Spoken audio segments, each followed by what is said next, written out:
नमस्कार दोस्तों, स्वागत है आपका आज की बेहद बड़ी और जरूरी खबरों में। लेकिन खबर में आगे बढ़ने से पहले अगर आपको भी ऐसा लगता है कि मोदी सरकार गरीबों और प्रवासी मजदूरों पर ध्यान नहीं दे रही है और आप इस बात के लिए मोदी सरकार का विरोध करते हैं, तो आप भी इस वीडियो को लाइक कीजिए और इस लाल बटन को दबाकर चैनल को फ्री में सब्सक्राइब करके घंटी बजाइए और कमेंट में लिखिए जय।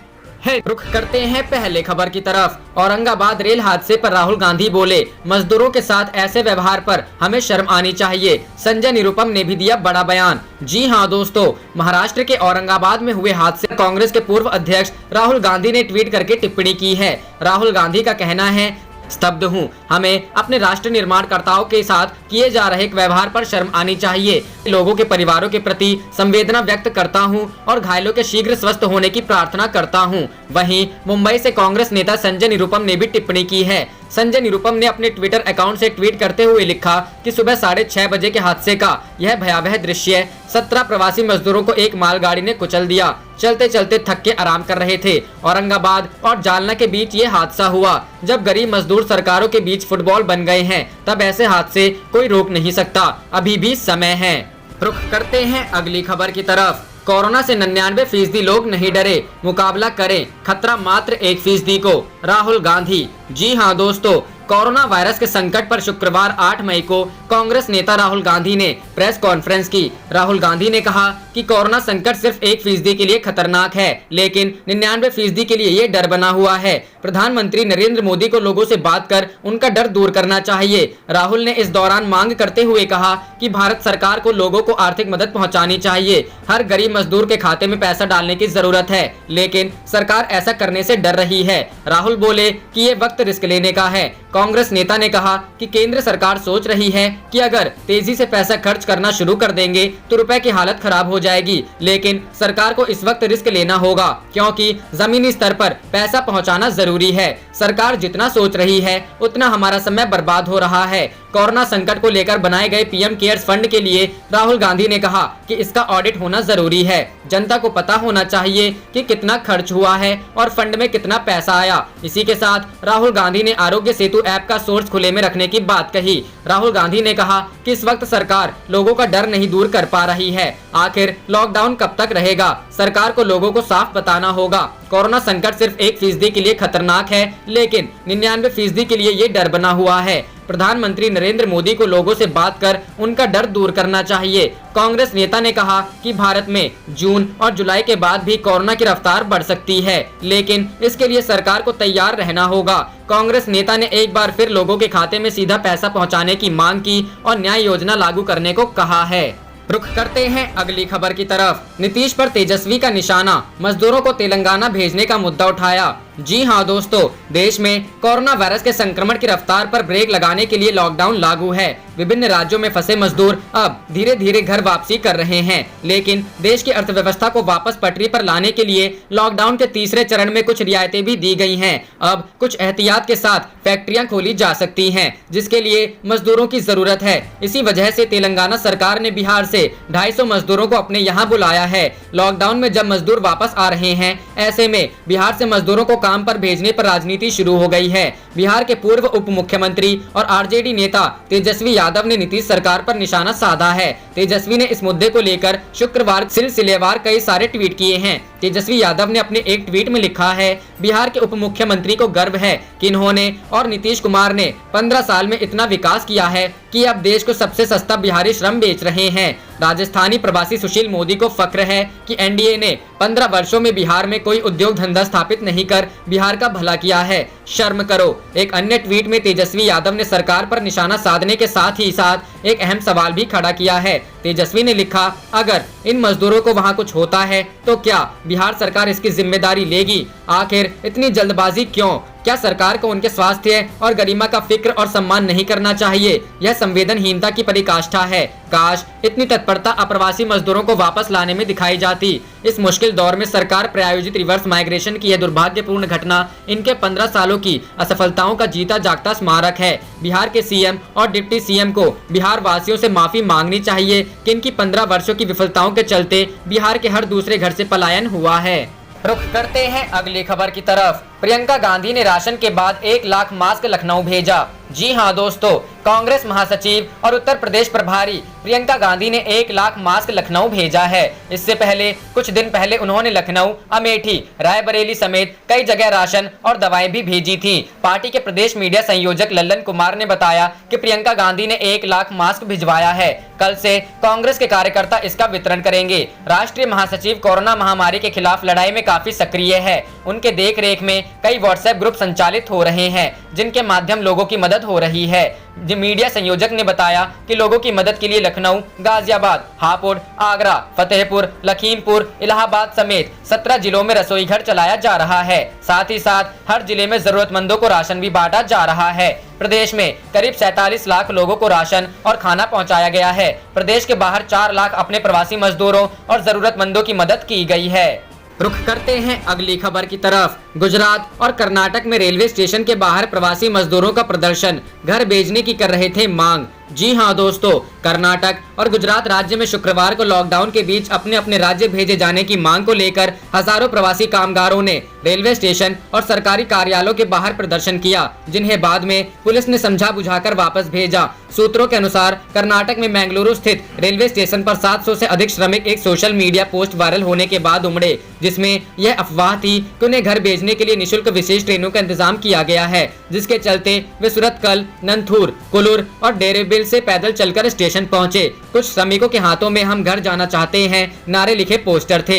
रेलवे प्रोटेक्शन फोर्स के कर्मियों और पुलिस को उन्हें काबू करने में काफी मशक्कत करनी पड़ी। शहर के पुलिस आयुक्त PS हर्ष के 3 दिनों के भीतर घर भेजने के प्रबंध करने के आश्वासन के बाद ही वे वहां से हटे। पुलिस ने मजदूरों के हवाले से कहा कि वे बिना नौकरी, पैसा और पर्याप्त भोजन के शहर में फंसे हुए हैं। वहीं गुजरात के अहमदाबाद स्थित गोटा इलाके में एक अफवाह के बाद उप जिलाधिकारी के कार्यालय के बाहर करीब 2000 प्रवासी मजदूर जमा हो गए। पुलिस ने कहा कि भीड़ स्पष्ट तौर पर उस अफवाह के कारण उमड़ी, जिसमें प्रवासी मजदूरों को स्टेशन ले जाने वाली एक बस के सरकारी कार्यालय के बाहर पहुंचने की बात थी। भीड़ उमड़ने की खबर पर पुलिस अधिकारी तत्काल मौके पर पहुंचे और मजदूरों को वहां से जाने के लिए मनाया।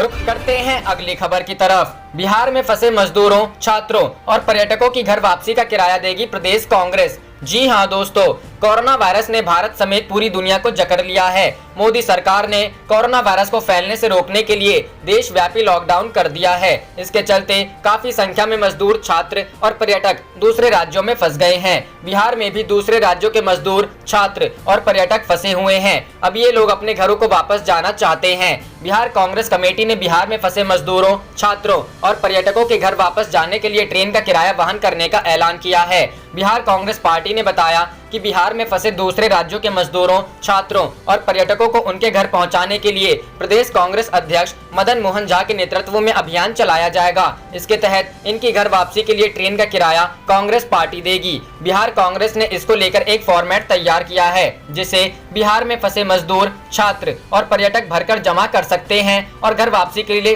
ट्रेन का किराया बिहार कांग्रेस से प्राप्त कर सकते हैं। पार्टी ने कहा कि ट्रेन के किराए का पैसा भारतीय रेल या फिर बिहार सरकार के पास जमा कराया जाएगा। इससे पहले कांग्रेस अध्यक्ष सोनिया गांधी ने ऐलान किया था कि प्रदेश कांग्रेस कमेटी की हर इकाई जरूरतमंद श्रमिक व कामगार के घर लौटने के रेल यात्रा का टिकट खर्च वहन करेगी और इस बारे में जरूरी कदम उठाएगी। सरकार को घेरते हुए सोनिया गांधी ने कहा था कि जब विदेश में फंसे भारतीयों को बिना खर्च के वापस लाया जा सकता है।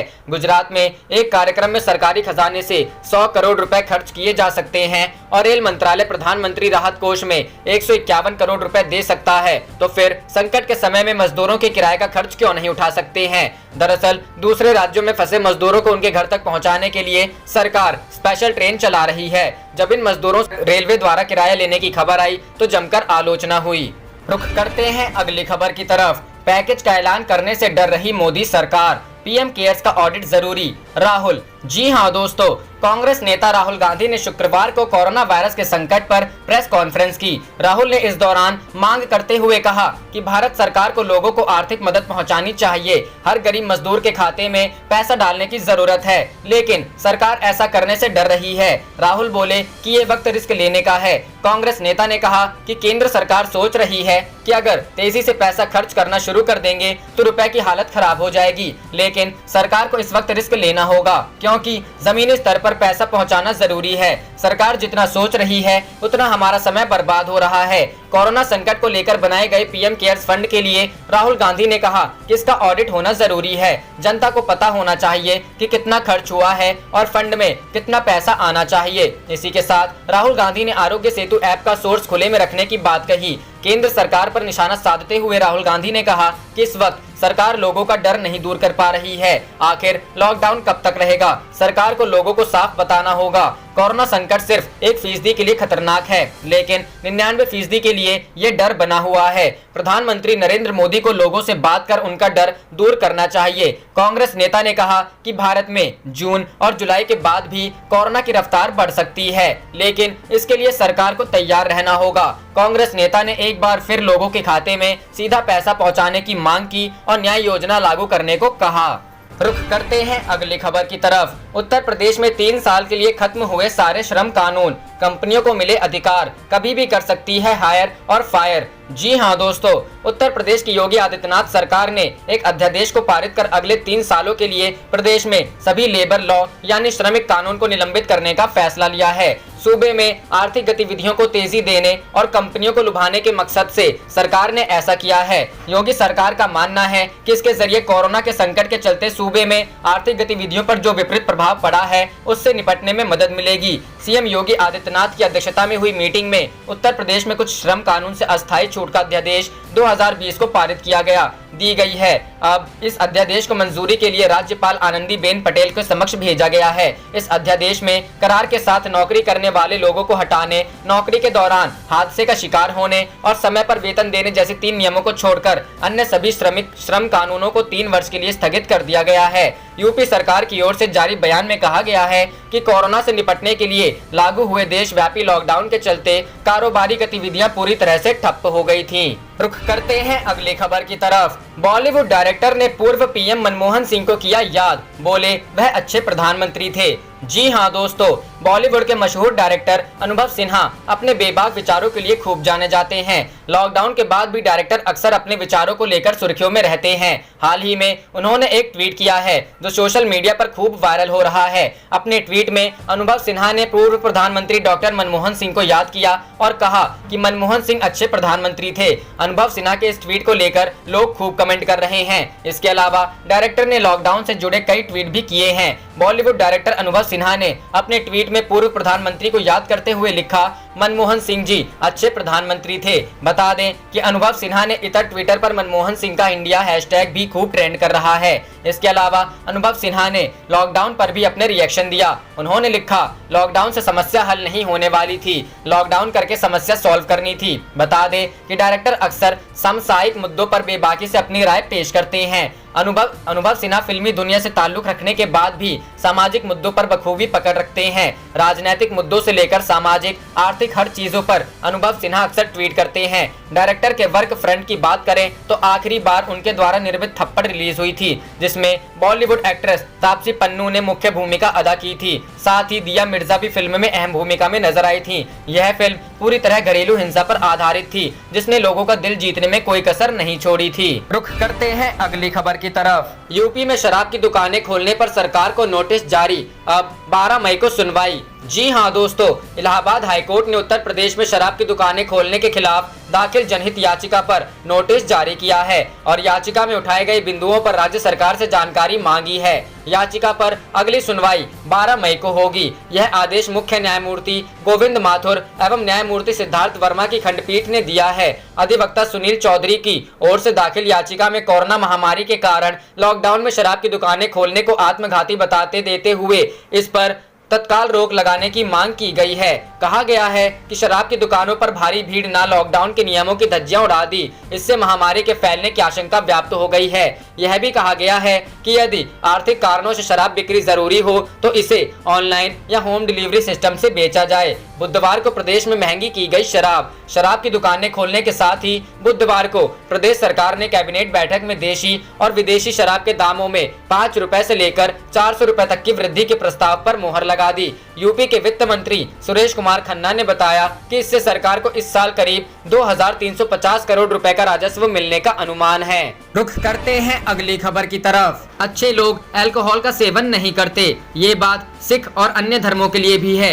जी हाँ दोस्तों, टीएमसी के पूर्व सांसद ने कहा, मैं उन्हें सलाह नहीं दे सकता कि दैनिक जीवन में क्या करना है और क्या नहीं करना, लेकिन क्या आप राशन की दुकानों की जगह शराब के लिए कतार में खड़े इतने लोगों की कल्पना कर सकते हैं? मोदी जी को देखना चाहिए कि कितने लोग शराब के आदी हैं। लोग हंस रहे हैं और शराब पीते वक्त मोदी जी जिंदाबाद के नारे लगा रहे हैं। मुझे लगता है कि मोदी सरकार सिर्फ यही चाहती है।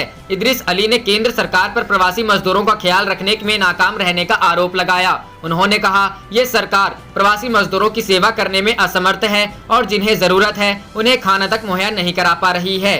पहले केंद्र सरकार सभी को खाना, कपड़े उपलब्ध कराए, अन्य जगह फंसे सभी प्रवासी मजदूरों को वापस पहुंचाए। क्या अल्कोहल पीना जरूरी है?